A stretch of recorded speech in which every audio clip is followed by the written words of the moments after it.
Je m'interroge ce jour sur la question de la polémique née du don de 26 milliards de francs CFA de l'UNESCO pour la formation de 28 000 enseignants et la modernisation des programmes dans ce pays.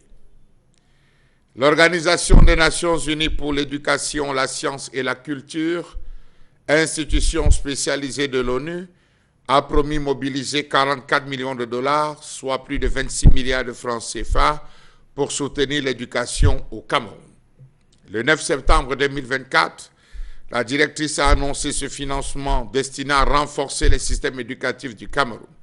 C'était au cours d'une audience à elle accordée par le Premier ministre Joseph Dione-Gauthier en marge des célébrations marquant la 58e édition de la Journée mondiale de l'alphabétisation.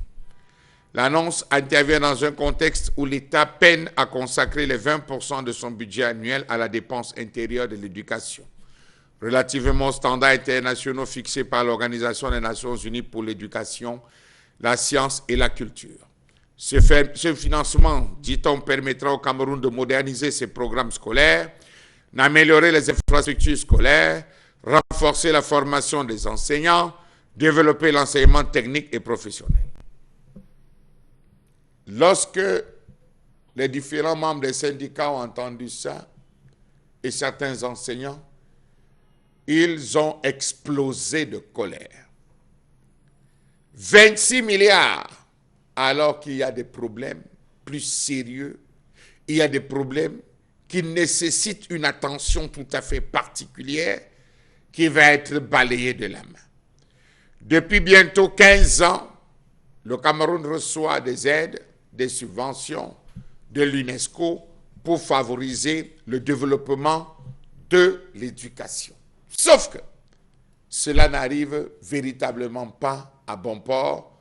Jusqu'à ce jour, les enseignants ne touchent pas du doigt ces réalités. Les enseignants ne bénéficient pas de ces argents. Où va donc l'argent de ces dons? Question. Il est également prévu dans ces 26 milliards de soutenir le recrutement et la formation de 28 000 enseignants, dont 13 000 directeurs d'école, des formateurs et des responsables pédagogiques. L'UNESCO s'engage par ailleurs à fournir 4 millions de manuels scolaires et des guides pédagogiques, ainsi qu'à aider à la distribution de repas aux enfants issus des familles les plus modestes pour soutenir leur scolarisation.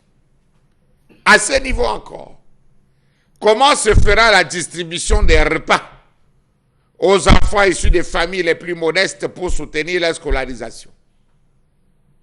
Existe-t-il encore dans nos établissements scolaires la notion d'infirmerie?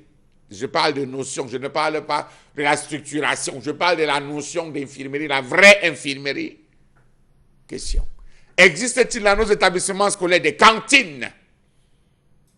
Cet argent sera réparti comment dans les 10 régions? Et depuis longtemps, c'est réparti comment? Certains parlent d'un paquet minimum spécial qui viendra accompagner cela.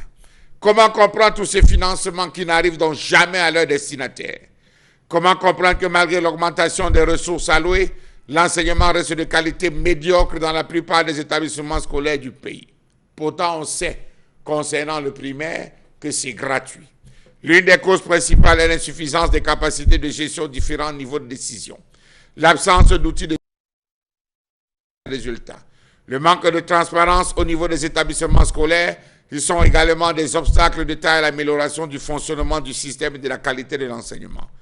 Quelle est devenue l'initiative lancée en 2011 entre le ministère de l'Éducation, la Banque mondiale visant à établir des fiches d'évaluation de l'éducation au niveau des écoles, des districts et des régions, contenant des données comparatives sur la situation locale, zones urbaines, zones rurales, zones enclavées, éloignement des centres de santé, les ressources disponibles, enseignants, manuels scolaires, subventions scolaires et les résultats, notamment taux de succès aux examens, taux d'abandon scolaire, taux de redoublement, taux de parité garçons-filles. Le budget 2023 pour l'éducation était à 788,86 milliards de francs CFA. À ce jour, on va encore donner 26 milliards de francs CFA. Les enseignants ne sont pas payés. De quel renforcement parle-t-on? De quelle nutrition, distribution des repas parle-t-on pour des familles pauvres, pour aider à la scolarisation? Lorsqu'on sait qu'à côté, à chaque rentrée, la Banque mondiale met à disposition de lourds moyens pour faciliter la mise à disposition du manuel pédagogique aux enseignants. Les enseignants ne reçoivent pas, les enseignants ne cessent de demander. On a mis sur pied l'affaire du paquet minimum. Aujourd'hui, il y a une bagarre entre la mairie, entre les conseils régionaux et, il faut le dire, le ministère, parce qu'à chacun, on a dévolu certaines tâches dans la gestion des établissements scolaires. Qui trouvera l'aiguille dans ce foin? Surtout pas les enseignants.